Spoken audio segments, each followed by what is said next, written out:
ئەم بەرنامەیە بە سپۆنسەری کۆمپانیای دارولمولکی بابان.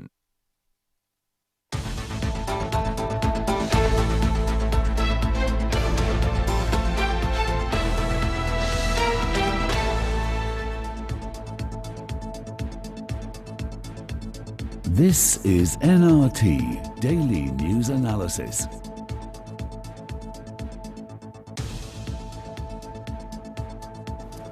سڵاوتان لەبێ بەڕێزان، کارزان عوسمانم لە ستۆدیۆکانمان لە هەولێری پایتەختەوە لەگەڵتانم بۆ تاوتوێکردنی پرسا گەرم و گرنگەکانی ڕۆژ. پاشەوەی حکوومەتی هەرێمی کوردستان بڕیاریدا نەوتی خۆی بفرۆشێت، بەڵام هێشتا قەیرانی دارایی لە هەرێمی کوردستاندا بوونی هەیە و بەردەوامە. دەوترێت بێپلانی حکوومەتی هەرێمی کوردستان و لە ناویشیاندا وەزارەتی سامانە سروشتەکان بووە کە نەیتوانیوە ئەم قەیرانە تێبپەڕێنرێت. لە بەرامبەریشدا دەوترێت کە دۆخە سیاسەکە ئەو بابەتە سیاسیانی لە ناوخۆی هەرێمی کوردستاندا دێنەکایەوە، هەروەها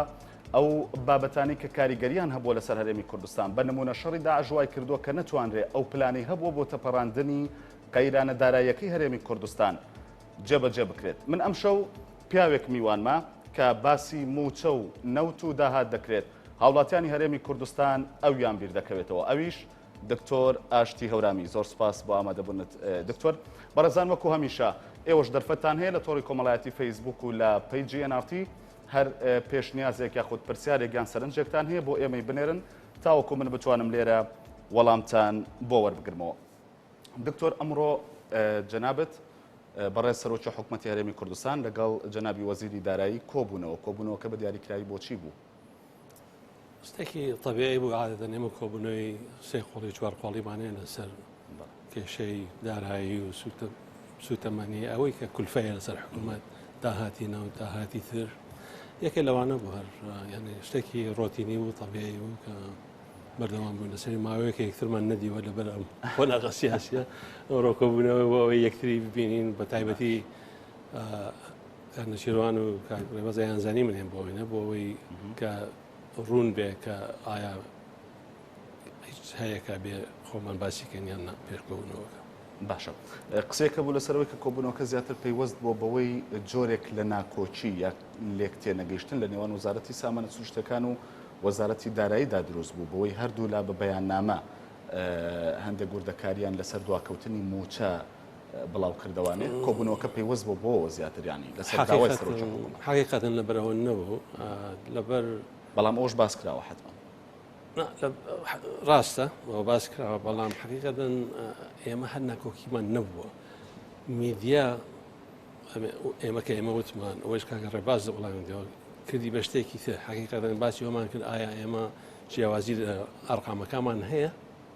ئایا شتێ هەیە کە من ئێڵێم جیاوازە لەوەی کاک ڕێباز کۆبوونەکان لەسەرەوە بوو. حقیقەتەن دوای گفتوگۆ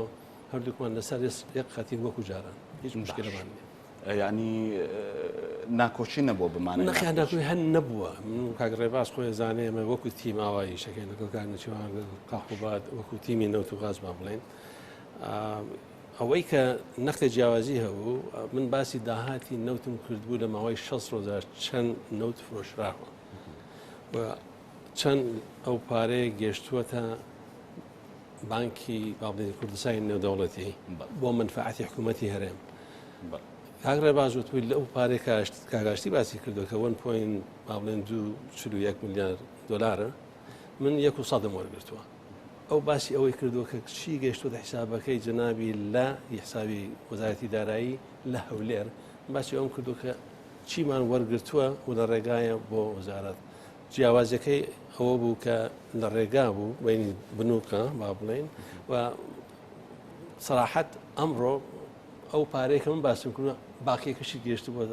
لای جەنابی وەزیری دارایی. جا لەبەر ناکۆکی ئەو جیاوازەکەسی و میدیا وەرگرتووەڵێ کاگاشتی ئەڵێ ئەو ڕقەمەوەڵێ ڕقەمەوە نەبوو. ئێمە باش دوو شتی جیاوازمان بەس من بۆ خۆم سەرنجەما لە ڕقەما زۆر گرفت نەبوو، بەڵام بۆ نمونە لە شوێنێکدا لە بەیاننامەکەی وەزارەتی سامانە سروشتەکەدا حەز دەکەم بۆ بکەنەوە دیاریکراوی دەڵێ وەزارەتی دارایی نەیتوانێت و ڕێوشێنی پێویست بگرێتە بەر بۆ ئەوەی وەزیری دارایی بەرپرسیارەتی دارایی وەربگرێ بەرامبەر هاڵک بانک بۆ گواستنەوەی پارە بۆ کوردستان. دەوترێت دەمەش بەهۆی دەستێوەردانی ڕاستەوخۆی سیاسیەوە بوو بێت لەلایەن هەندێک کەسی ناو حیزبەکەی خۆیەوە بۆ ئەوەی پەنجەی لۆمەکردن ئاراستەی وەزارەتی سامانە سروشتەکان بکرێت لەسەر دواکەوتنی موچەی پێشمەرگە و فەرمانبەرانی حکوومەت. زۆر ڕاستە منەوە وتووە و ئەوەش ئەو کاتە کە ئەوەم وت وتومە دەوترێت ئەوە من دروستم نەکردووە قسەی هەبوو کە ڕێباز نەیتوانی بووە لەبەر قەیرانی سیاسی بەشێک بووە لەوە کە ئەویش نەیتوانیوە. حقیقەتەن ئەوەشمان باس کرد ئەمڕۆ من ئاگادار نەبووم بەڵام ئەوە ڕوونکرایە بۆ من لای سەرۆکی حکوومەتەوە کە هەفتەی یەکەم کە مەفروزە بڕوە ئەو گفتوگۆی هەبوو لەگەڵ کاک نەچیروان توانە با هەفتەیە دو هەفتە دوای کە وابزانم قەیرانی سیاسی چیە بێ پێشەوەی بڕۆی من ئەوە ئاگادار نەمکەون بەڵام ئەو قسە شەر کراوە دەوترێکە کە ڕێبازیش توێنە بوەستە جارێ ئایا کاک نەچیروان پێوتوە ئایا حیزبەکەی خۆی پێوتوێت ئەو بۆ ئەوانە کە تۆ دڵنیابوویتەوە کە وایە یعنی بەڵێ من حقیقەتەن ئەمڕۆ کاک ڕێباز بڕیاریدا کاتی هاتووە کە بڕوا بۆ ئەنکەرە وابزانم ئەم هەفتەیە ئینشاءالله ڕوە. بەس هۆکارەکە ئەویش یعنی لە وەڵامەکەی خۆیدا باز لەوە دەکات کە هۆکارەکە ئەو نییە بەڵکو ڕاستەوخۆ باز لە تۆ دەکات بۆ نمونە دەڵێ وەزیری سامانە سروشتەکان واتە بەڕێستان ئەو کات کە ڕێکەوتون لەسەر ئەوەی وەزیری دارایی و ئابووری وەزیری سامانە سروشتەکان سکرتێری ئەنجومەنی وەزیران و نوێنەری دەوڵەتی تورکیا کۆبوونەوەیەک ڕێکخراوە بۆ گواستنەوەی حکوومەتی هەرێم لە هاڵک بانک بۆ ژێردەسەڵاتی وەزیری دارایی ئەو کات تۆ جەنابتان وتوتانە یەکەم ئەم حسابە لە دوای 1/9/2015ەوە کاری پێدەکرێت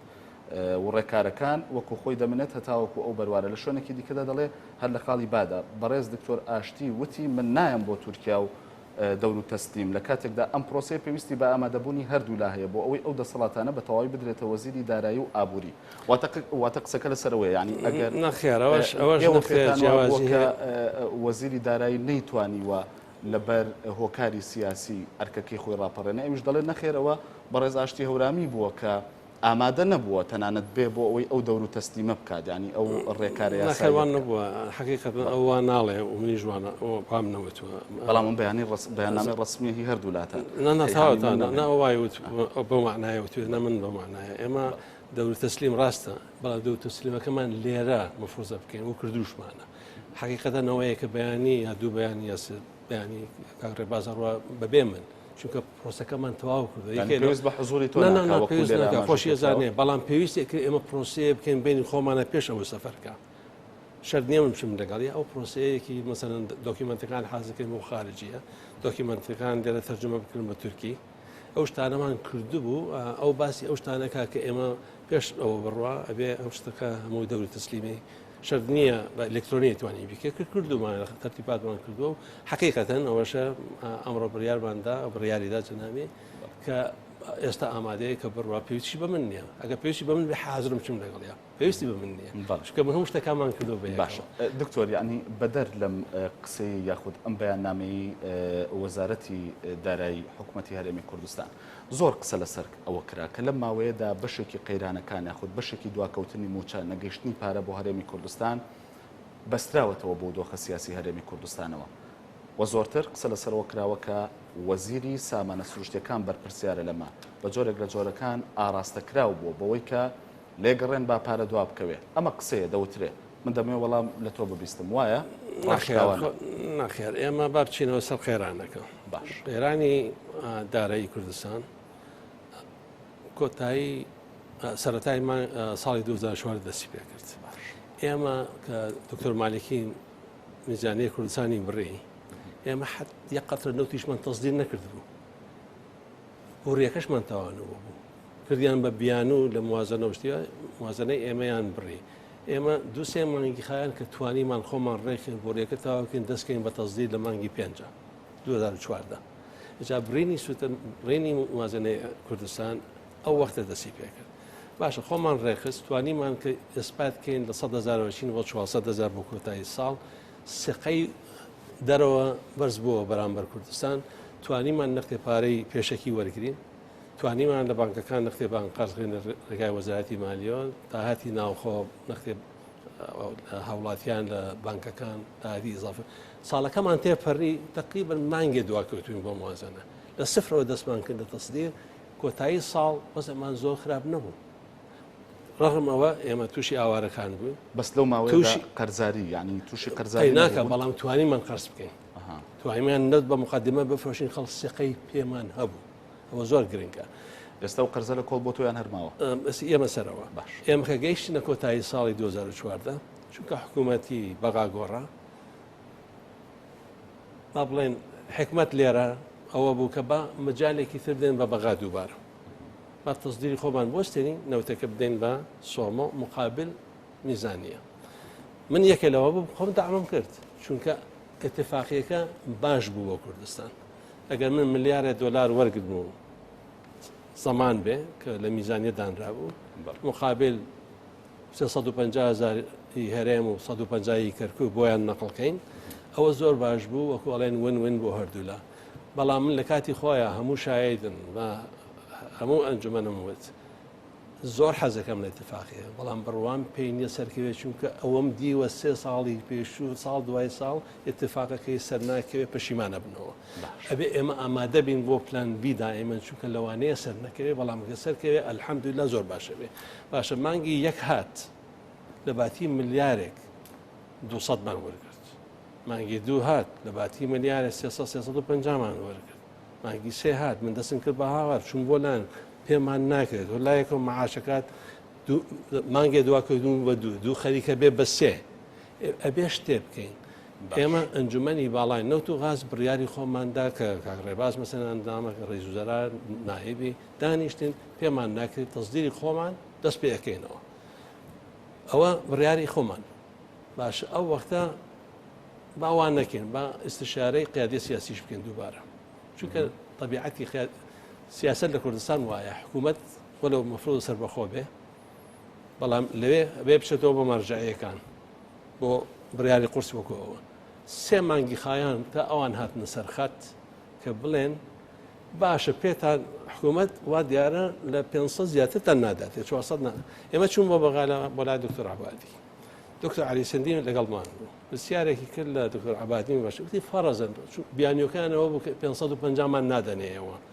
بەرمی لەبەر ئەوەیە کەمتان نەدێنێ ئەو پرسیارێکی ڕاست و خۆی کرد وتی جەنابی سەرۆکی واش بوو 550 ئەدرا ئێمە نەگەشتون ئەو مەرحەلە چونکە هێشتا ئینتاجەکەمان بەرز نەبووە اتفاقمان هەبوو کە چۆن ئەگەین ئەو جەدوەلە ئەو پرسیارێکی وتی فەرەزن ئێمە 550 مان هەبێ و بشتان دێنێ ئایا ئێوە ملیارەکەمان دێنێ وتی نا چەندمان نەدێنێ هەر ئەوە نەکە داڵمان بێتان کەواتە پێیوتن بۆ چونکە نیمانە پارەمان نییە بەڵێ وتی پارەمان نییە و توانەمان نییە هەر ئەوە نەمان پێەکرێت 450 یعنی نیوەی میزانیەکە مەکسیمەم وەلو ئێمە سەداسی معدل وەرمان کردووە ئێمە کە هاتینەوە بڕیارماندا کەواتە ئێمە ناتوانین بژی بە 500 ملیۆن دلار یا 400 ملیۆن دلار ئێمە معاشاتمان فقط معاشاتمان تقریبا 750 بە دلار ئێ باشە چۆن ئەتوانین حکوومەت بەڕێوەبەری بە نیوەی ئەو کەمیە ئەو وەختە بڕیارماندا کە ئێمە خۆمان تەصدیری نەوتمان کرد بەڵام بەداخەوە قیادەی سیاسی من تەوجیهی هیچ شخصێ ناکەم لێرە قیادەی سیاسی بە ئیجماعی وای یەکەیەکە لە دەرگاکەیان بدەین بچین بۆ لای پەرلەمان لای خۆمان پەرلەمانتاری خۆمان لە بەغا بینەوە وەزیرەکان لە بەغا بینەوە بینە بۆ ئێرەوە کۆبوونەوە دووبارە بچین وەلا قیادەی بەرز باڵا بۆ ئەوەی گرفتەکان باشکرد ئەوانیش وەڵا بەدڵەوە نەبوو ئاخرەکەی وتیان بڕۆ ئاشتی ورامی پێ دەکرێ بیفرۆشی اینجا لە وەختە ئێمە گەیشتین منتەسەفی مانگی حوزەیران 6 مانگ زەریبەم داوە 3 مانگ دوا کەوتوم لە موازنە ئەو وەختە خۆ من ناتوانم بە 2 ڕۆژ پڕیکەمەوە پلانت چی بوو؟ من ئەڵێم دامی قەیرانەکە لە مالکی دەستی پێ کرد لە حکوومەتی عەبادی بەداخەوە پێک نەکرا یاوکو نەویست بیکە قوڵتر بوو بەڵام ڕەتفعلی ئێمە ئەو وایە زووتر بوایە ئەو وایە 3 مانگ پێشەوەی بڕیارماندا بڕۆ بیفرۆشە ئەو وەختە من 3 مانگ 100 ملیۆن دلارم بەدەست بوو مانگانە نەک 200 ملیۆن دلار کە ئەوان بۆیان نردین ئێستا خۆ تەقەدومان کردووە ئێمە کە دەستمان کرد دەستمان پێ کرد بڕیارەکەشماندا بڕیارەکەماندا ئێمە تقریبا 2 مانگ و نیو نزیکەی 3 مانگ دواکەوتم لە معاشات ئێستا 2 مانگ دواکەوتین ئەمە دواکەوتن ئەمە نەختی هاتوونەتە پێشەوە ئینشاءڵڵا بەو شێوە بڕۆن بەڵام دووسێ دژمنمان هەیە لە پرۆسەکەی اقتصادی یەک کە ئێمە بڕیارماندا نۆتەکە بفرۆشین 65 دلار بوو هی برند هی کوردستان نەختێک کەمترە معیارەکە 65 ئێستا معیارەکە بۆ بۆچی ئەوەی کوردستان کەمترە یعنی پەیوەندی کۆڵیتیەکەی بە کڕیارەکانی نەوعیەتەکەی نەختێ قرسرە کبریتی تایە ئەوێ نەختێ هەرزانتی بفرۆشی وەکو سۆمۆی فرۆشی ئێمەش عینیشتا باش با بڵێن ئەگەر برند معیارە 65 بووە ئێستا ئەو برندتە بۆ بە 44 کەواتە ئەوە دژمنی یەکەم ئەبێ 150 تصدیر ئضافەکەی کە عینی داهاتە دەبێت یخۆ ناکرێ ئەوە یەکەمە دووەم ئێمە 6 ڕۆژ دەژمان پێ کردووە لە کۆتایی مانگی حەوت دیاریکراوی 6 ڕۆژە دەستە لە 24 تا 24 حوزەیران تا 24 ئەم مانگە و 6 ڕۆژە باش علاجی مشکلەی دە ساڵ ناکەی بەڵام لەو لە کۆتایی مانگی حەوت و سەرەتای مانگی هەشت دە ڕۆژ نۆتی تەصدیرمان وەستا بە تەواوی چونکە برادر کوردەکانمان لەوێ ڕۆژێک تەقینەوە لەولا ڕێژە تەقینەوە لەورە 5 ڕۆژ دزیەکەن لە بۆڕیەکە لەسەرکی ئەشکێتەوە قسەی ئەوان ئەوە بوو کە زیانیان لە تورکایە زیاد دۆلارێ لە بەرمینە ترانزیتەکە هیچ نییە بۆ تورکیا هیچ گوێ ناداتێ 99 زارەکەی بۆ کوردستانی عێراق بوو باش ئەوە بۆ ئێمە زۆر خراپە کورد زرار لە کورد بدات معقول نییە ئەبێ قیادەی سیاسیمان وریا بێت لە مودووە قبوڵی نەکە لە هەچ کوردێک زرار لەزەر کوردێکی دەر هەر وڵاتێکا بێت چون معقول نییە تۆ اقتصادی منە فەوتێنی هەوڵاتیانی من لە جەبهەم شەڕەکەم بەس بۆرێکە مڵکی ئێمە یان مڵکی تورکیا ئەو علاجیەکە بەڵام ئەو زیانەکە لەسەر ئێمە لەسەر ئەوە لەسەر خۆیان یعنی ئەو زیانی کە لە ئێمە لەبەرەوە ترانزیت وەرەگرێ باشە ئەو زیانی کە لە ئێمە کەوت دە ڕۆژ تەزیرم وەستاوە هەر ڕۆژی قیمەتی نەوتەکە 500,000 بەرمیل ڕۆژانە بفرۆشی بە 50 دلاریش بێ 30 میلیۆن دلار ڕۆژانە کەواتە من 500 میلیۆن دلار حکوومەت داهاتم دواکەوت چونکە دە ڕۆژ تەزدیرم دواکەوتووە دە ڕۆژ داهاتم دواکەوتەوە 500 میلیۆن دلار ئەبێ بەدەستم بێ ئەمڕۆ ئەبێ دە ڕۆژیتر انتظارکەم ئێستا کە ئێمە قسەکەین لە دوێنەوە 24 ساعت ئەمە تقریبن بەرەو 36 ساعت ڕۆی نەوتی کوردستان دووبارە وەستاوەش لە سێ شوێن لە بۆڕیەکەیان داوە لە هەمان هەڤاڵانی ئێمە باشە ئەوە هەموو ڕۆژێ 30 میلیۆن دلارە کە قیمەتی داهاتەکەی وەزارەتێکم پێوە بەڕێوە بە معاشاتی ئەو معقولە لەکوێ من داهاتەکە پڕکەمەوە کە لەولا ئەو هینەت هەیە ئەو کێشەیە یەکشت بۆ من ناڕوون بوو نازانم بۆ بینەرانیش بەڵام بەرحاڵ دەمەوێت ڕوونکردنەوە بیت باس لەوە کردیانی کە بۆرێکە مڵکی تورکایە و تەنانەت ئەوانیش چاچەکەنەوە زیانەکەش لەوان دەکەوێت بۆچی ئەو زیانە لە ئێمە کەوتووە یعنی وەستاندنەکەی دەبێ بە زیان کە ئێمە نەوتمان ناڕوە داهات چۆن وەرەگری باشە نەوت بە بۆڕیەکە خێتە جیهان خێتە باخێرەوە پارە وەرەگری ئەگە بۆڕیەکە تەقیەوە زۆر باشە نەوتەکەم ناڕوە باخێرەکە پڕ نابێ پارە ناداتێت تا چاکیەکەیتەوە دووبارە ئەواتە داهاتەکەم دواکەوتەوە بە 10 ڕۆژ 15 ڕۆژ بۆ ئێمە ئەوە زۆر مهمە ئەی عەقدێک نییە یعنی ڕێکەوتنێک نییە خاڵێک نییە لە ڕێکەوتنی ئێمە و نێوان تورکیادا کە ئەوەستێت زمانی ئەوەی کە پێمەکرێت بە زووترین کات چارەسەریەکەم مقابل ئەو دۆلارەکە وەریەکرێ یا 2 دۆلارە وەریەکرێ لەسەر حیسابی خۆیەتی کارەباکە لەسەر حیسابیەوە تەشغیلی لەسەر حیسابیەوە بارکردن لە جیهان لەسەر حیسابیەوە بەڵام زارەکە تۆگەر حیسابیکەی بەرمیلێکی نەوە بە 50 دلارە ئەو زەرری بۆ تورکیا دۆلارێکیش نییە بۆ ئێمە زارەکە کە سەداسەدی داهاتەکەمان اعتیمادەکە سەر ئەو تەزدیرە ئەوەیە کە دواخستنی داهاتی نەوت دواخستنی موازنەیە دواخستنی توانامانەکە شەڕی داعش بکەیت إلى آخره من باسی ئەوم کردو 500 میلیۆن دلار زووتر بەدەستمان بۆ ڕۆژ ئەو 500 میلیۆن دلارە تقریبا مقابلی 25 میلیۆن دلار ڕۆژانە ئەگەر حسابیکەی مانگانە تقریبا 800 میلیۆن ئەگەر دە ڕۆژی بڕوا 180 میلیۆنەکە دەڕوا ئەگەر حسابیکەی بۆ نوایە باشە بەس یعنی ئەگەر بۆ دە ڕۆژ 500 میلیۆن دلار زیانمان کردبێت یاخود زیان هەرێمی کوردستان لە نەوتەکەی لە هەناردەکەی لە داهاتەکەی 500 میلیۆنی ئەوە کردبێ ینی بۆ مانگێک دەکاتە ملیارێک و نا بۆ مانگە چونکە ڕقەمەکە بەپێی ئەو قسەی تۆ بێ واکەوە دە ڕۆژ وەستا بوو لەسەر ئەو تقریبا باش ئضافەتە کونی لێکرابە بۆ دزینی نەوتەکە هەر جارێکە کون لە بڕیە دەی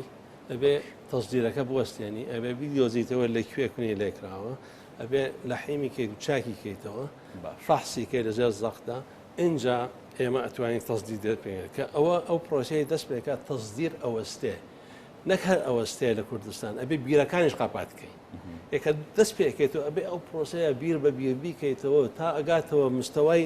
ئینتاجەکەی خۆی ئەویش ئەیداهاتی مانگانی ئەمە چەنە ینی ئێمە ئەگەر $955 بۆ حسابمان کرد 500 میلیۆن دلارەکە 500,000 بەرمیل کە تەقدیری ئێمە بوو توانامان هەبێ و ئینجازیشمان کردووە تقریبا 850 میلیۆن دلار مانگانە ئەومان دەداتێ ئەوە تەقدیرەکە ئێمە 850 میلیۆن دلار بەس جیاوازیەکەیە لە بینی ئەوە یعنی حەز دەکەم ڕاست بێتوانێ بۆچی بۆ دەڕۆژ 500 میلیۆن دلار زیانمان لەیەکەوێ بۆچی داهاتەکەمان 800 و ئەوەندە میلیۆنە بۆ دەڕۆژەکە چونکە ئێمە 650مان تەزیرە کرد لەو فترەیە 150 کەرکووکیشی لەگەڵا بوو کە ئەماندایەوە بە سۆمۆ مقابل ئەوە بەغا طبعا بەشێک لەو 500 زیانەکە لە صافی خۆمان 500 صافی خۆمان بوو ئەوە حسابکە بۆ دەڕۆژەکە بەڵام 150 عێراقش زەویری کرد کە بۆ منفعەتی ئێمە بوو چونکە عێراق بەشێک لە موازنەی بۆ ناردین مقابل ئەو 150 ئەبێ ئەوەش حساب بکەین بەس ینی ئێستاش ئەگەر 500 کاملی خۆمان بێت کەواتە ئێمە مانگانە دەبێت ملیارێک و 500 میلیۆن دلار داهاتمان بێت بەپێ ئەو ڕقەمەی کە تۆ بە من بەپێ ئەو دەڕۆژە بۆ 30 ڕۆژ کەواتە بێت ملیارێکەوە دەڕۆژ بۆ کەمترە ئەو دەڕۆژ بۆ تەخریبەکە بوو باشە وەستانی تەخریب تەقینەوە ساعاتی إضافيش تقريبا 111 ساعات إضافش واستابوا لسر كون نكتاقينوا بريني بوريكان بودزين أو كوي جشتي هردو عملية تقينوا لقال وستان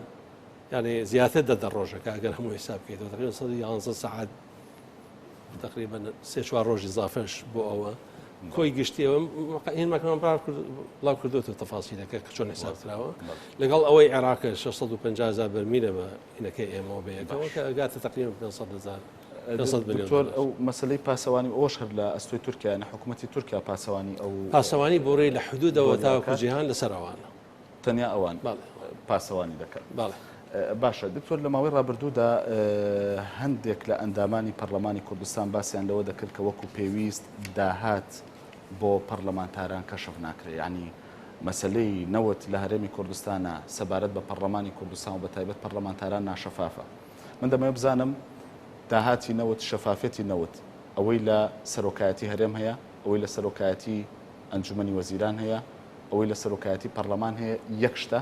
سەرۆکایەتی هەرام علاقەتی بە داهاتەوە نییە هیچ ئەوەی من ئاگادارم سەرۆکایەتی ئەنجومەنی وەزیران تایبەتی لژنەی نەوت و باس بەرپرسە متایبەتی وەزارەت بۆ فرۆشتن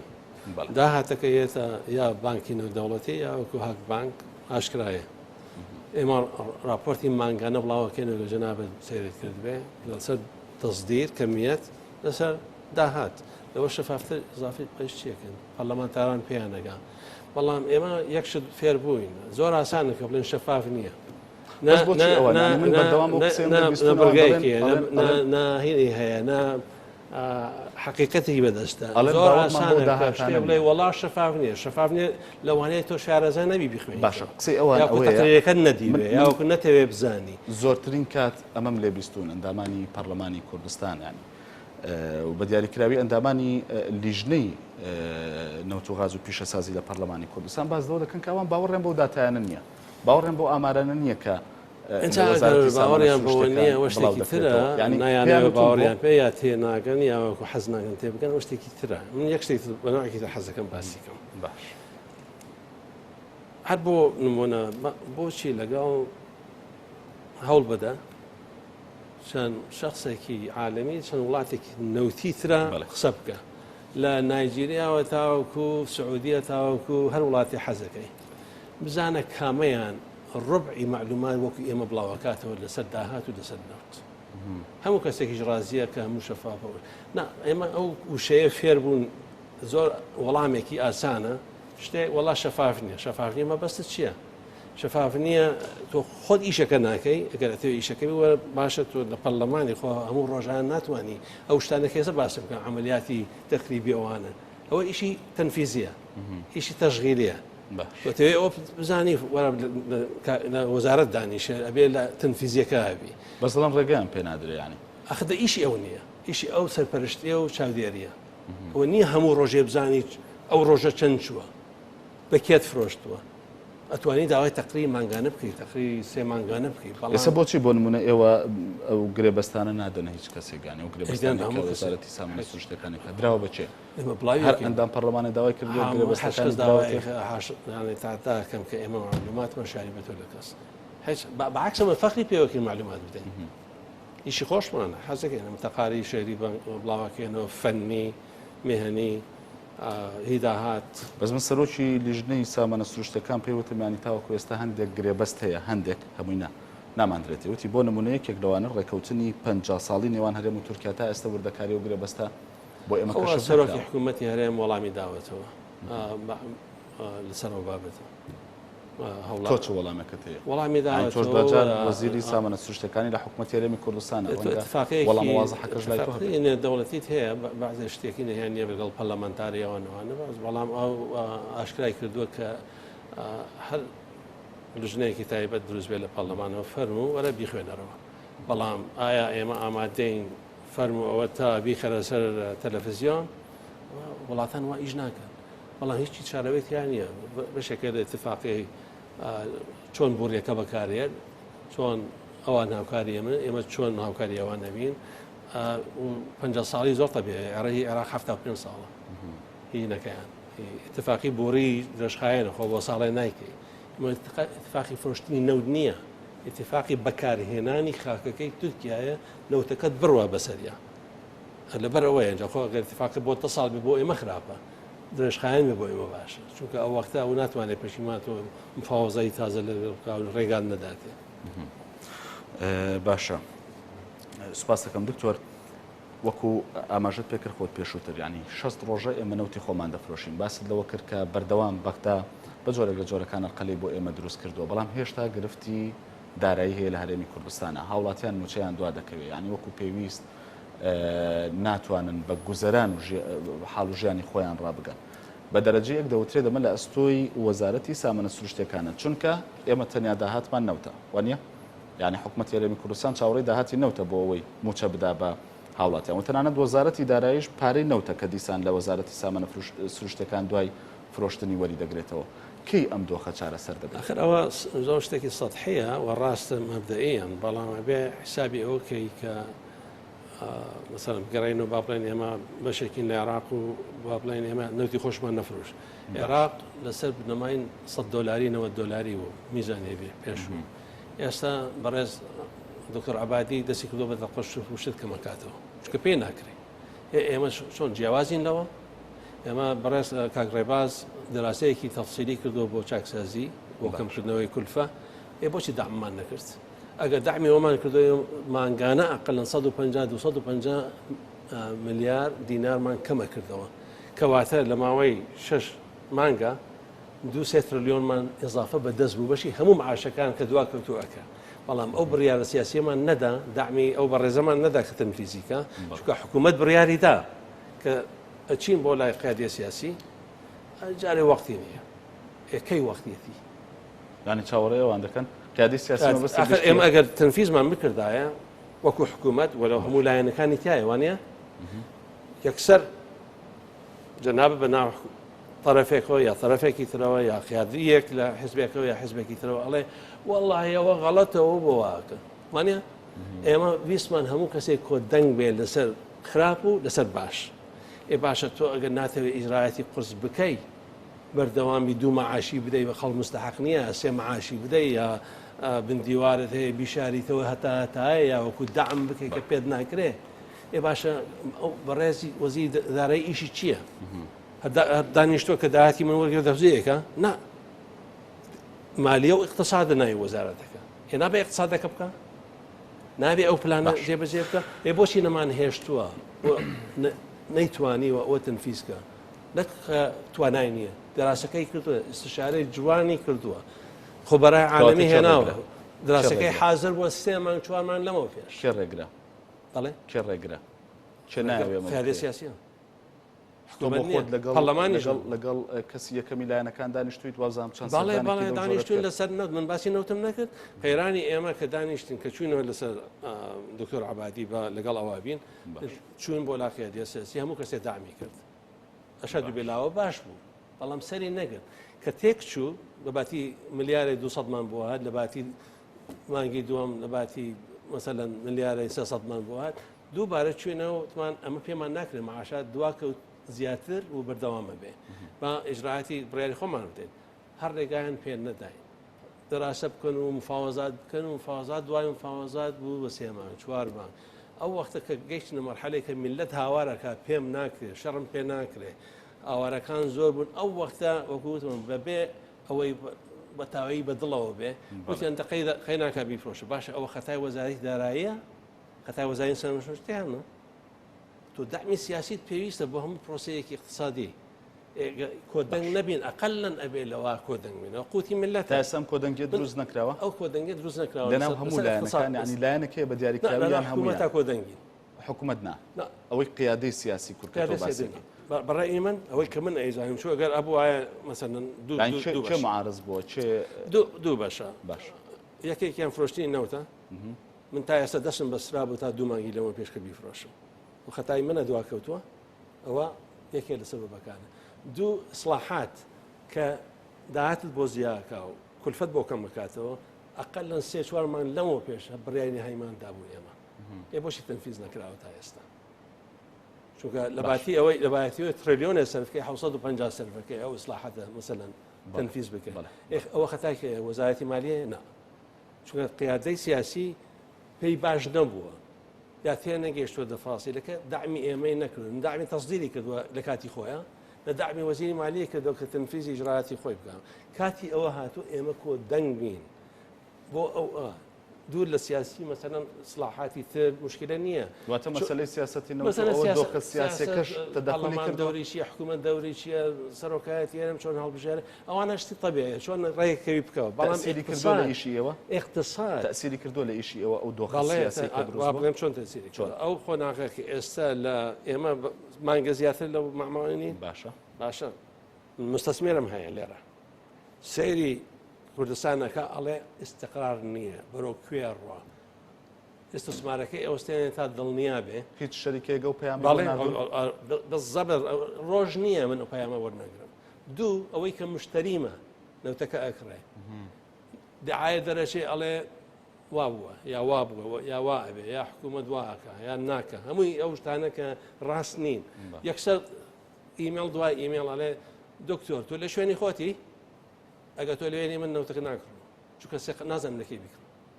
بۆ مەسەلە ئایا ئەم حکوومەتەوە خۆی مێنێ چونکە من ناتوانم پارێ پێش وەخت بدەم شوێنی خۆتی ینی مەبەستەوەی کە وەکو وەزیرمان وەکو وەزیرە یا حکوومەتەکە خۆی مێنێ یا انتخابی پێش وەختە بێ ئەم شت قەیرانێکمان دروست کرد بۆ خۆمان ئێمە ئەوەی کە ئەزانی خۆی کاپیتال وەکوڵێن باش کاپیتال وەکوڵێن بە ئینگلیزی شا ینی شەرمەکە ئێگە تۆ هینی بۆ دروستکەی با بڵێن کۆسپ باش شوێنی خۆی وەستێ لە بانکەکە ئەمێنێتەوە ئەگەر مستەسمێربی ناخێتە ناو خاکەوە ئەڵێ با بوەستێ بەزانم چییە بێ ئەگەر مشتری نەوتبی کە 2015 پێ دەدەم 16 پێ دەدەم ئەڵێ ئایا وەکو خۆی ئەمێنێ ئەم تەزدیرە لەوانەیە بڕیایەکی سادی بڵێ دووبارە بیوەستینەوە بیدەوە ببە دکتۆر من لەم قسەیەدەوەی کە تەلەفۆنم بۆکەن بۆ مناڵن تۆ لە شوێنی خۆتی من لێکدانەوە یەکەم بۆ کرد لەماوەی ڕابردوودا زۆرترین قسە لەسەر لابردنی یان متمانن لێسەندنەوە لە دکتۆر ئاشتی هەورامی دروست بوو هەر بۆ نمونە چەند شەوێک لەمەوبەر سەرۆکی فراکسیۆنی یەکگرتووی ئیسلامی کوردستان کە لە بەرنامەکەی من میوان بوو ڕێک وەکو خۆی قسەکەی بۆ دەگەێنم وتی ئاشتی هەورامی مۆتەکەیە داواکارم لە یەکەم دانیشتنی دەستپێکردنەوەی دانیشتەکانی پەرلەمانی کوردستاندا کاری پەرلەمانتارانەوە بێت کە متمانە لە ئاشتی هەورامی من بێ من نەچم من خزمەتی میلەتەکەم خزمەتی یەک حیزب یاگەر پەرلەمانتارێ ناکەم من ئەوەی کە کردومە شاهدە بۆ سیڤی خۆم بۆ کوردستان ملت ڕۆژایی بینێ من چیم کردووە باش اینجا ئەوانەیە کە حەز ناکە من چی بکەم چونکە لەوانەیە منفەتایی تایبەتی نەبێ بۆ ئەو شخصە یا بۆ حیزبەکەی لە کاتی خۆیان یاوەکو ئەو سەرکەوتنی من بە سەرکەوتنی تەرەفێکی دەر حیسابەکە ئەمە مساومەی سیاسی پێەکەن من دەینەکە وتم مەقالەکە نەوت دوورکەنەوە لە مساومەی سیاسی اقتصاد دوور کەڕەوەلەوە بەزڵێن ئاشتی هەورامی بۆ خۆی نەیتوانیوە یعنی نەوت و مەسائلی سیاسی لەو پەیوەندی ململانی حیزبیانە دوور ئەوەی من بەعکسەوە لە هەموو کەسێ پرسە وەزارەتی ئێمە وەزارەتێکی مێهێنیە دوورە لە سیاستەوە من ڕێگا نادەم بە پێی توانە نەمهێشتوە هیچ حیزبایی نەبوو کە حیزبایەتی لە نەوەزارەتە بکە مێهێنی توانایە ئەوەی توانای هەیە دەوریە دەمێت توانای نییە نایستان پەسەند کرا وانە سندوقی داهاتنەکان بۆچی تاوەکو ئێستا ئەو ئەنجومەنە لەلایەن ئێوە ناوەکانی نەنێردراوە بۆ پەرلەمان ئەجا ئەگەر یاساکە بخوێنیتەوە مەسئولەتی ئێمەیە نا مەسئولەتی ئەنجومەنی وەزیرانە بۆچی چونکە ناوی نەوتە یا داهاتی نەوتە ئاشتی هەورامی ئەبێ ئەو پرسیارە بدات بەڕاستی پرسیارە ئەبێ لەسەر هەرچی ئەڵێ ئاشتی وەزیری سامان ئەگەر ئەم سندوقە هەبێت کار ئاسانی بۆ تۆ ناکە یعنی ئێستاحالیان ئەو فراغەمان نییە بەڕێز کاک ڕێباز ئەو دەورەی وەرەگرێت تا سندوقە دروستەکە کە بوو ئەو وەختە دەورەکە ئەچێتە لای ئەو پارەکەیەتە خوارە بۆ وەزارەتی داری هەمان کات ئێستا مەسەن من دەوری فرۆشتی وەکو لای وەزارەتی سامان شوشتەکانە بەڵام کە کۆمپانیای کۆمۆ یاساکەی تەواو بوو ئیدارەی بۆ بوو کۆمۆ وەکو سۆمۆ نەدەفرۆشێ ئەو وەختە ئەو کۆمپانیای فرۆشێ لە دەوری من نامێنێتەوە اینجا کەواتە دوو تەرەفەکە بن سندوقی داهات لەگەڵ کۆمۆش ئێمە وەکو چاودێری و سەرپەرشتین و پشتی ئێمەشەوە پەرلەمانە اینجا لە حالیان ئێستا من ئەو ئیشەکەم بەڵام کاک ڕێباز موقەتەن ئەو ئیشەکە تاوەکو ئەو سندوقە بە تەواوی دابنەزرێ نەوتی هەرێمی کوردستان لە ڕێگەی تەنکەرەوە چەندێکە بڕەکەی کە دەچێتە دەرەوە زۆر نییە ئەستا 20,000 بەرمیلە بەس بەپێی زانیاریەکانی من 150,000 زانیاری منیش نییە ینی خۆم دەسم قسپێ لە ڕێگەی ئەندامانی پەرلەمانەوە من دەستکەوتووە بە تەنکەر 150,000 بەرمیل دەچێتە دەرەوەی خۆزگەوا بەڵام وانە 20,000 نییە ئێستا کەمتریشە کەمترە چونکە ئێمە گرانترە بۆ ئێمە نەوت بە تانکەر بنێری لەباتی بە بۆڕی $2-3 کولفەیەتی بە تانکەر $20 کولفەتە کە بینێری بۆ دەرەوە بەڵام جۆرێ نەوتمان هەیە زۆر قرسە ئەوە ئاڵوگۆری پێەکەن بە مشتەقات ئەوە ئەڕوا گازوایە لە هێنێتەوە مقابلی بە بۆڕی ناتوانم تێکەڵی کەم لەگەڵ نەوتە باشەکە چکە هەمووی پیسەکە بەڵام ڕۆژێ دێن ئینشاڵڵا بۆڕی دووەممانە بێ بۆڕی دووەممانە بێ بۆ نەوتی قرس ئەوەختە قورسەکەش بە بۆڕێنێ بەڵام کەمیەکە زۆر کەم ئەوە نیە 150,000 دەستکراوە بە دانانی بۆری دووەم ینی پرۆژەکە لە جەبەجەکردن دەستکراوە لە ناوچەی دۆ کە نەوتی خۆش زۆرترە دووسێ بۆڕی دووسێ حاقەکە بەسێن بە یەکەوە بیبێنە حدود لەوێشەوە دوو بۆڕیایی یەکانەکەین بە قورسێکیان بە نەوتی با بڵێن خەفیف بەڵام ئستثماریەوێ هەر یەکێ لەو کۆمپانیایە بێ 200-300-400 ملیۆن دلار سەرفکە لەسەر بوریەکەی خۆی من ئێستا کە پارەی بۆ سەرف ناکەم بەرامبەر ئستثمارە کۆنەکەی چۆن بچێ ئستثماری تازە بکە بە تایبەتی لەم قۆناغە سیاسیە کە ئەبینێ ئێمە ناوخۆمان کۆکنین نازانین بەرەوکوێ ڕۆن داناوە لەسەر باشە دکتۆر قاچاقچێتی نەوت هەیە ئەوەی کە نەوت بە قاچاق دەبرێتە دەرەوەی هەرێمی کوردستان ئەوەی ڕسمی مستحیلە مستحیل لە کوردستانەوە چونکە هیچ پێوەرێکمان هەیە ئەمە پێوەری منتەجەکانمان شەریکهێنانی نەوت یان هەناردەکردنی نەوتمان هەیە بەزەمەوانە کە ئاسان بێ قاچاقچێتی بەنەوتەوە کرێکە ئێمە خاوەن پێوەەر نەبی لە دنیادا پێوەەر نییە ینی وڵاتان لە دنیای خاوەن پێوەری ئەگەر کۆنتترۆل نەوتنی ئەگەر کۆنتترۆل نەبێ و ئەگەر مەسەر من شەریکەی نیشتمانی کوردستان بم فقط ئینتاجەکەم باش دەکانی وڵێ مۆزەفێکە دانا لێوێ من مستەسمیری خارجیم هەیە هەمووی پاپەندە بەپێی یاسا و بەپێی هینەکە ئەبێ چاودەری ئەوە بکە نەوتەکە خاتە ناو بۆڕیەوە چۆن نەبرێ ئەوەی ئەدەزرێ کە کون لە بۆڕیەکە دێکە نمونەم بۆ داویتەوە الحەمدولیلا کوردستان هێشتا ڕووی نەداوە ئەوەی کە ڕووەدا لە تورکیا ئەوەیە وا نەوتە دەزرێ بەڵام لە حەقل نەوتەکە وەرگری زەحمەتە ئێستا ئێوە یاخود حکوومەتی هەرێمی کوردستان 5.5 ملیار قەرزداری کۆمپانیا نێوخۆیەکانن دۆلار دیارە بۆ کۆمپانیا نەوتێنە و دەوڵەتەکانیش 4 ملیار قەرزدارن ئەمە چۆن دەدەنەوە ئەم قەرز کام کۆمپانیانە کۆمپانیا بۆ بەرهێنەرەکانی نەوت کە لە هەرێمی ئەوە خەرزی حەقیقی نییە مستحقاتە باشە کە وەری نەگرتووە بەڵام مستەقبل ناتوانێت وەریگرێ لە داهاتی داهاتوودا بەڵام قەرزە لەسەر هەرێمە ببیدا قەرزە بە نوعی بوای بماندایە بەڵام ئەو حسەکەی تەخیر بووە لە داهاتی داهاتووە وەریەکرێت بەو نوعی بەڵام ئەوەی کە وەکو پێشەکی وەرمانگرتووە مقابل فرۆشتنی نەوت ئەوە تقریبا ملیارێک و 600 میلیۆن دلار ملیارێک و 600 میلیۆن دلارە کە ئێمە وتومان 2016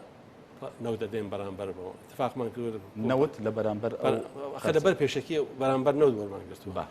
باش دکتۆر بابەتێکی دیکە کە زۆر باس کرا یعنی ئەمە ماوەیەکی زۆر وتوێژی نێوان پەرلەمانتاران و ئێوەش بوو ینی قسەی لەسەر کراتەنان لە دانیشتنەکاندا بۆچی گاز دەکڕن بە 800 و بە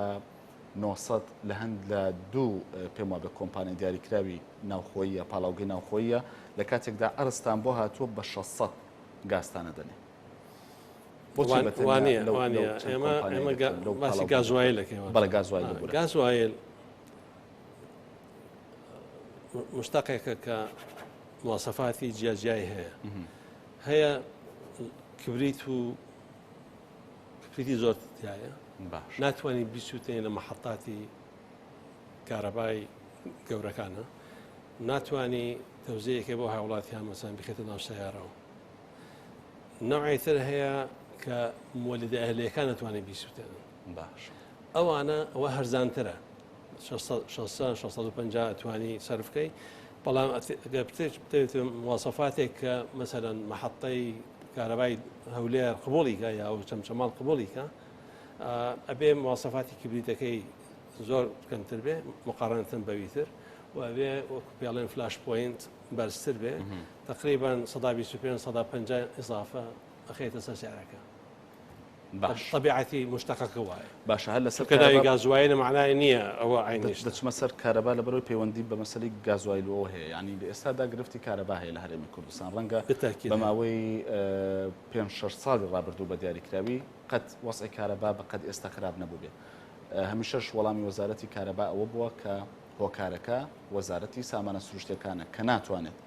سوتەمەنی پێویست من نازانمەوە نەبیستەوە بەڵام من لەسەر زاری سەرۆکی فراکسیۆنی یەکگرتووە مشکلە ئەوە ملاحەزەیەکی حزبێ بە کێفی خۆی قسە بکە من حقیقەت پێ بڵم ناحەی فەنیەوە بەڵام قسەی وەزیریش بووە نەکرد بە تەنیا سەرۆکی احترامێ بە وەزیر مشکلە نییە بەڵام ناحەی عملیەوە کارەبا یا بە گازوایلیشکا یا بە غازی سروشتی هەردووکی عینی کەلەواتە دەداتێ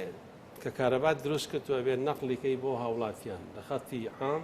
خەتی بچووک خێتە ناو ماڵان ئەو کارەبایە کە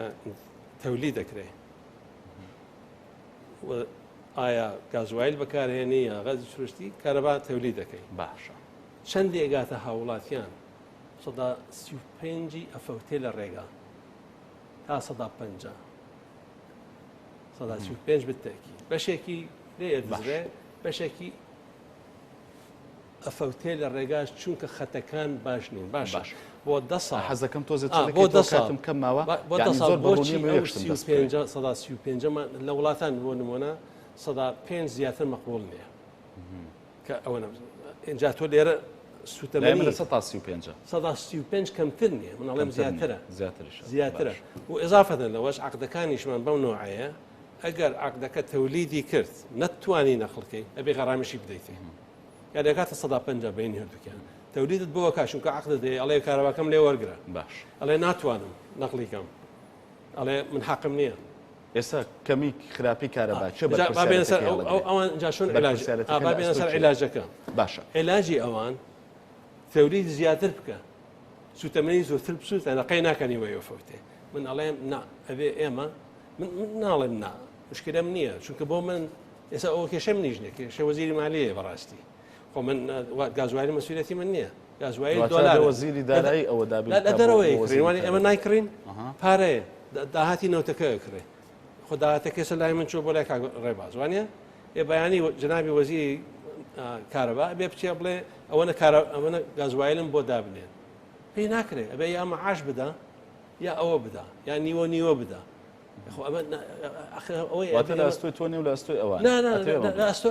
بەشێکی لە ئەستۆی وەزارەتی کارەبایە ئەبێ ئەوەی کە فێرۆیە فەوتێ لە ڕێگا ئەبوایە پلانی هەبوایە زووتر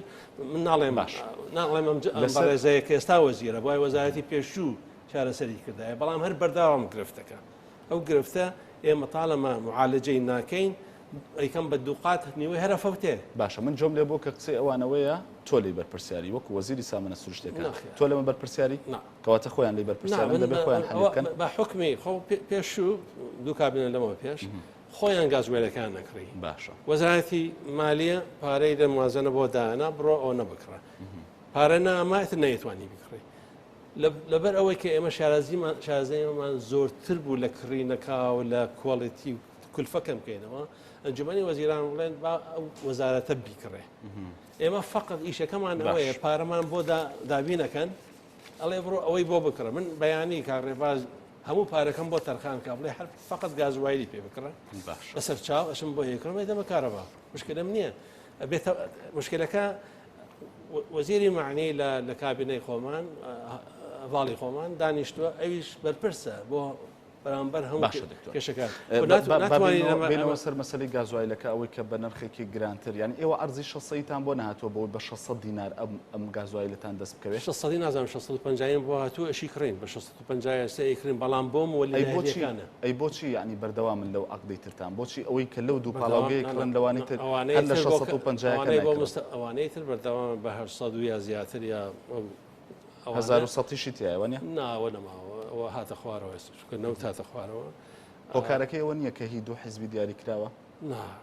دەبێت بەردەوام بێ بە عزەمەتان پێوترا مستحیلە شتیوانی ئەی بۆچی کە بە 650 هەبێ ئێوە هەر وەڵامدا 650 هەیە بۆ کوالێتەکەی باشترە 650 کوڵەتی خراپە بەڵام ئەتوانم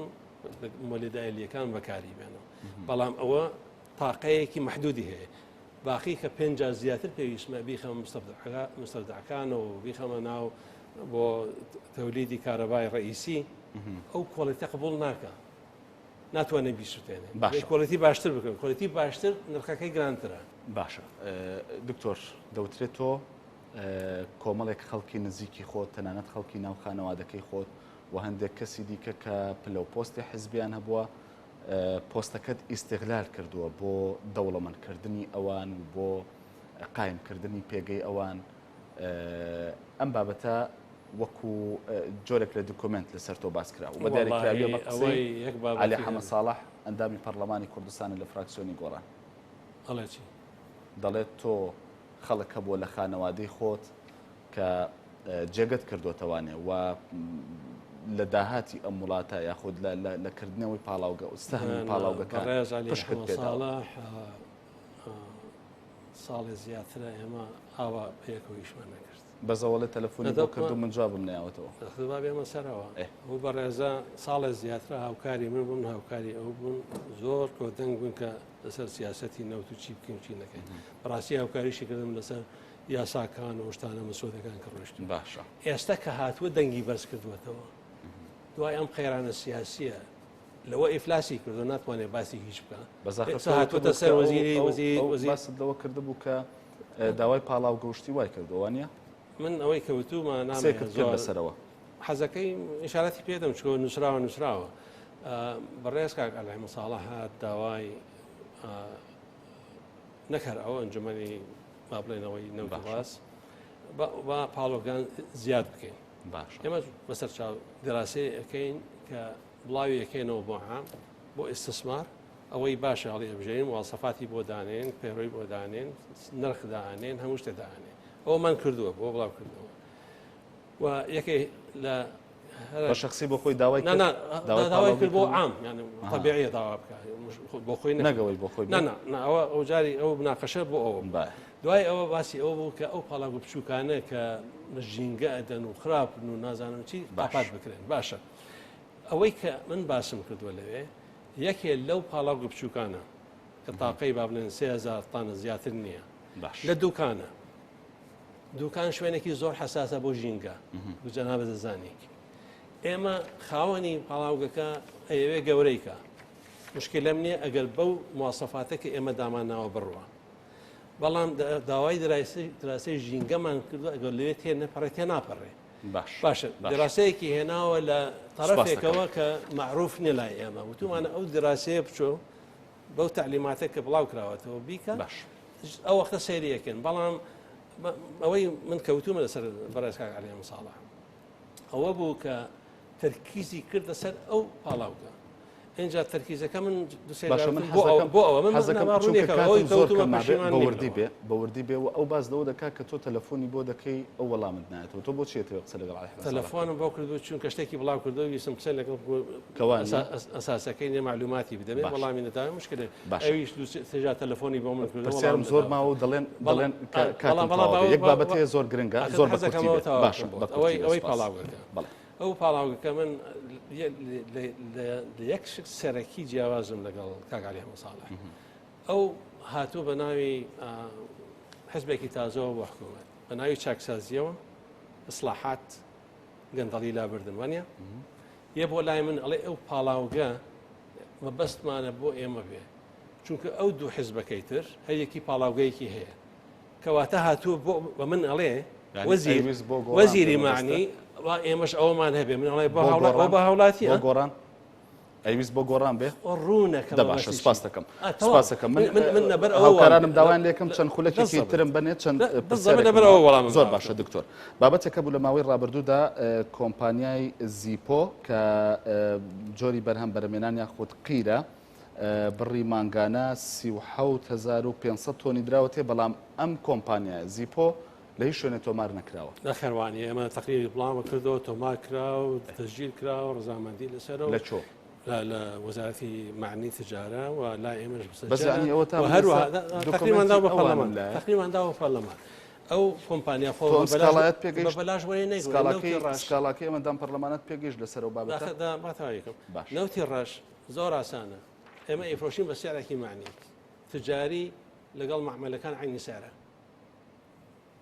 ئەوە ئەیکڕێ شەریکەیەکی تر ئەیکڕێ پاڵاوگەی تر ئەیکڕێ هیچ جیاوازی نیە لەبەر ئەوە باسی چیەکەین ئێمە خۆ نمان فرۆشتۆ بە سعرێکی هەرزان ڕۆ بیفرۆشێتەوە باشە چەند معاملەکان ئەیکڕن بە عینی سعرەمانە هەرچەنە من سوودی زۆرم بینی لە پرسیاری هاوڵاتیان و کۆمنتانی کەناردویان بەڵام چەند کۆمنتێک هاتووە بە دیاریکراوی دەمەوێت بۆت بخوێنمەوانێ هەردین و سوێتی کاگاشتی ئاگای لە فەرمانبەر هەیە ئەگەر موچەی نەبێت بەچی دەژی پرسیاری کردووە ئەگەر موچەی نەبێت بەچی بژی وەڵای حەقی خۆیەتی ئەی بۆ بۆی حل ناکەنانی حەلەکە ئەوەیە من وتم کێ بەرپرسن لەم وڵاتە بۆ هاوڵاتی ئاشتی هەرامیە نابڵێ حکوومەتە حکوومەت لە کێ پێگاتوە 5 حزب هاتوون دەنا حکوومەتەوە باشە ئەگەر قیادەی سیاسی کۆک نییە لەسەر سیاسەتی اقتصادی لەسەر سیاسەتی اقتصادی ئاشتی هەورامیە وەزیری مالیە هیچ کاممان نین ئەگەر من دووارەیەکەمەوە ئەگەر ڕێگام بدرایەتە 2014 نەوتی خۆم تەصدیرکەم وەزعمان زۆر باشتر بوو میزانێ دوان ناکەوە اینجا کێ تاوانبارەکەی بکە بەڵام ئاشتی هەورامی بەرپرسی ئەوە نییە باشە کۆمنتێکی دیکە هاتووە چەند تۆزە کۆمیدیشە ئاراس ڕەسوڵ با ئەوەشت بۆ بکەنەوەوانە پێشتر کۆژین باسی لەوە کردووە بەبێ هیچ بەرژەوەندیەکی سیاسی و مادیش من پشتگیری لە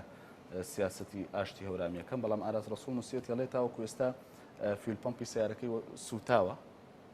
پرسیاری لێ کردووی وڵای ئێمە لە ماوەیەکی چونکە فترەیە گرفت بووە سلێمانی بەتەنا لە کاتێکە تجاری کرایەوە چەند سیارەیە تووشی گرفتێکی هێن بوون ڕۆسەتیان محەلی پێدرا بکە هێن بێنن یەکێ لە کۆمپانیەکان موادی کیمیایی هێنابوو باشە وا دیارە هێشتا ئەسپات نەبووە چونکە لە قەزای مەحکەمە شتانەیە تێکەڵ کرابوو لەگەڵ بنزینی خراپ فرۆشرا و بنزینی باش ئەو چەند سیارەی سوتاوە بەڵام ئێستا ئیسپات نەبوو کە ئیسپات بۆ من یەکەم کەسم تەعویزات لەو شەریکەی وەرگرم بیدەمە بە هاوڵاتیان کە زاریان کردووە بۆیان بەڵام ئێستا محکەمە بڕیاری نەدا هێشتا یەکلانە بۆتەوانێت ئەو بابەتە باشە هەرچەنە پرسیاری دیکە زۆرما بوو هاوڵاتیان کۆمنتی زۆریشان نردووە بەڵام بەرحاڵ من سوپاس دەکەم سوپاس بۆ دکتۆر ئاشتی هەورامی کە میوانی تاوتوێی ئەم شەوبی زۆر سوپاس دەکەم ئایزانێ نافتی زۆر سوپاس بۆ ئێوەش سوپاس بۆی تاوەکوێستە لەگەڵمان بوون سوپاس بۆ کۆمنت و سەرنج و پرسیارەکانتان هیوادارم توانی بێتم وەڵامم بۆ ئێوە وەرگرت بێتەوە تا بەرنامێکی دیکە هەر شاد بن.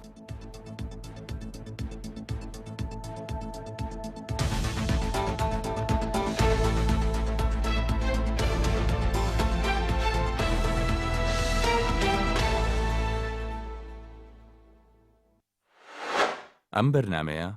بە سپۆنسەری کۆمپانیای دارولمولکی بابان